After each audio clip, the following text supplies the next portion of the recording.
Praise the Lord.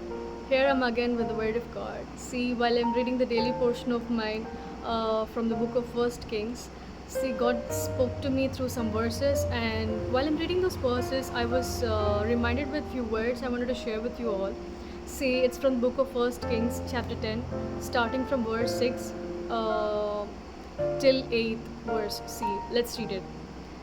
Then she said to the king, "It was a true report which I heard in my own land about your words and your wisdom. However, I did not believe the words until I came and saw with my own eyes. And indeed, the half was not told me. Your wisdom and prosperity exceed the fame of which I heard. Happy are your men, and happy are these your servants, who stand continually before you and hear your wisdom." Hallelujah. These are the verses that caught me, and while I'm reading these verses, I was reminded with few words I wanted to share with you all. See, this is the context about the wisdom of Solomon when Queen of Sheba comes to test the knowledge of wisdom, right? See, when Queen of Sheba heard about the wisdom of Solomon from her people in her own land, she came to meet Solomon in person. I think it is such a huge matter that a queen visited, listening to the words of the people about some king, right? I think they might have spoken so greatly about the wisdom of Solomon so that she couldn't resist herself sitting in her place. So she came to meet Solomon. And she came with lots and lots of questions to test him, right? But when she came, she asked all the questions that she had in her heart and was really astonished at the wisdom Solomon really had. See, she also testifies that what she heard about Solomon and his wisdom was too little, and the scripture also testifies it. See, if we look at the scriptures in the verse 5 of the same chapter, 10th chapter, see, the food on his table, the seating of his servants, the service of his waiters and their apparel, his cupbearers and his entryway, by which he went up to the house of the Lord, there was no more spirit in her. Hallelujah. See, what kind of wisdom that Solomon really had is far greater than any king that lived in that era. See, God has blessed him with such a kind of wisdom that people are really in astonishment at his wisdom. Indeed, she says that what she heard about the wisdom of Solomon is very little, and she says that it is true.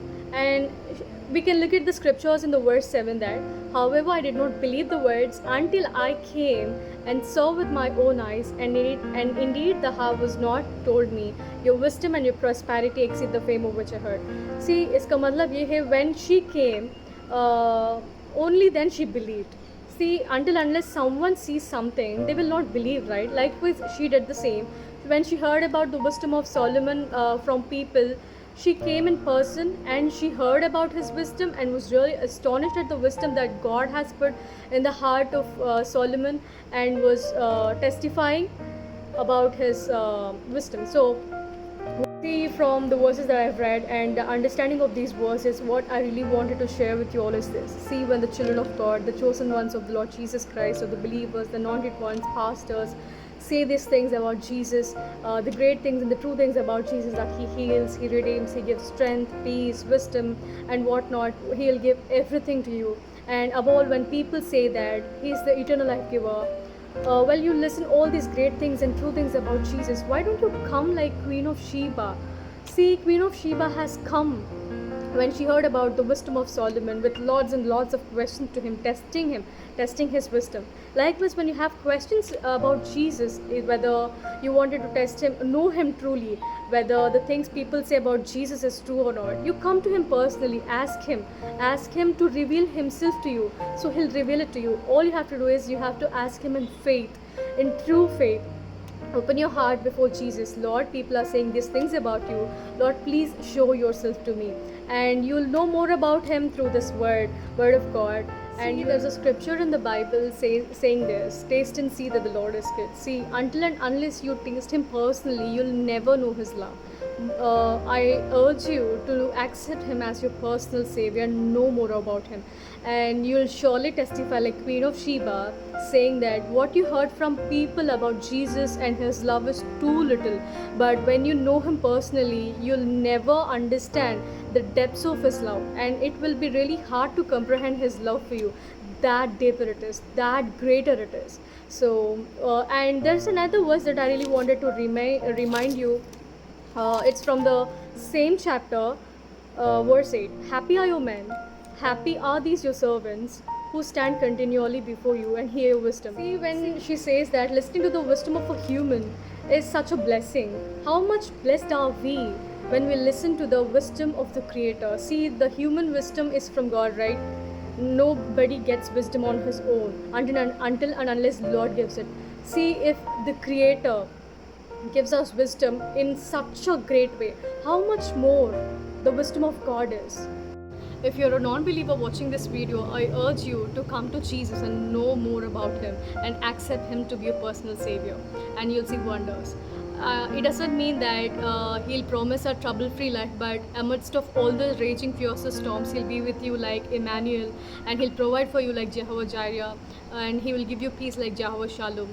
And that's it. I really wanted to share with you while I'm reading the scriptures. And if you're a Christian watching this, I wanted you to tell your friends about what I have said to you in this video and bring souls to Jesus. This is what I desire more. And one thing to add for the people who are watching, not knowing who Jesus is and why He has really come. And I wanted to share one thing about Jesus, that Jesus is God Himself, came down to earth for the sinners like us, and He bore the cross of Calvary. He was beaten, crushed, and died on the cross for our sins, and He got resurrected on the third day after the death of His on Friday. And what I really wanted to emphasize is this: He's the eternal life giver. Whoever put their trust in Jesus and believes that Jesus is the Son of God and died for our sins and rose on the third day, He gives eternal life to those who believe in Him and in His name. That's it. This is the gist of the gospel I wanted you to believe. That's it all for the video. See you again with the word of God. Bye.